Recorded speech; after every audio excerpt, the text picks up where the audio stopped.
tu évoquais les supporters qui ont une approche différente. Après, je pense pas que typiquement l'équipe, on s'approprie la Ligue 1. Nous, on raconte la Ligue 1. On raconte dans toutes ses composantes, à la fois dans ses composantes sportives, de résultats, mais dans ses composantes également. On parle du sujet des supporters, qui est un vrai sujet autour des fumigènes. Tout à l'heure, on évoquait les places debout dans les tribunes populaires.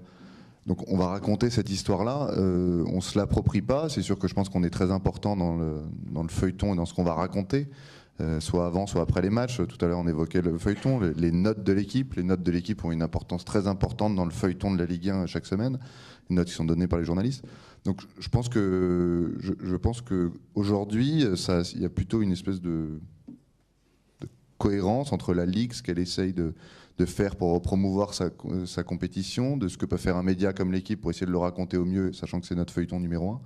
Donc je verrais pas du tout d'opposition, mais plutôt... et puis, je rajouterais qu'avec les médias numériques, on a aussi cette chance de pouvoir s'adresser à plusieurs publics différents, avec plusieurs formats de contenu, soit un format très informatif, soit un format plus participatif, avec des jeux, des quiz, etc. Donc on va essayer de toucher plusieurs publics, qui vont quand même raconter une même histoire, enfin un même sujet qu'est le foot, mais avec plusieurs angles différents, plusieurs approches différentes. Et je pense que ça peut toucher les différents publics, en tout cas qui s'y intéressent. Je pense vraiment qu'il y a un récit de base qui est la compétition. Donc, qui est tantôt le championnat, tantôt une coupe, et qui fonctionne véritablement comme une série indépendante, comme un feuilleton. Et donc le calendrier est plus ou moins compact, plus ou moins ramassé, plus ou moins local, plus ou moins mondialisé.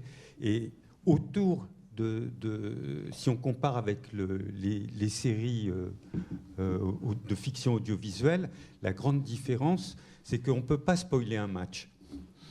Un match, il joue en direct, en spectacle vivant, la dramaturgie, l'épisode dramatique de la compétition qui est la séquence qui se déroule.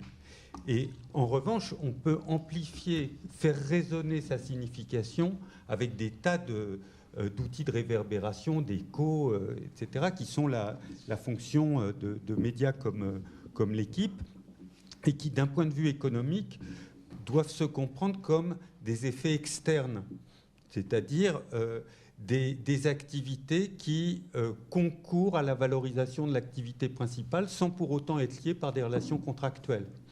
L'équipe n'a pas les droits et pourtant, il contribue à valoriser le récit, la geste du football à travers ces différentes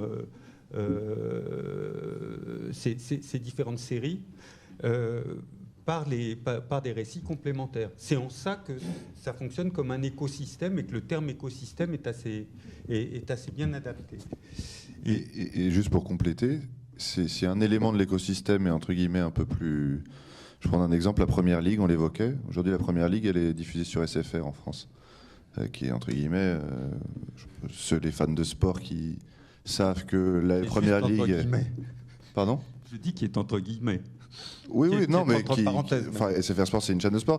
Mais nous, on a vu, depuis que c'est sur une chaîne, entre guillemets, un peu moins vue, où il y a moins d'abonnés, on a un intérêt et un suivi de la Première Ligue qui a baissé.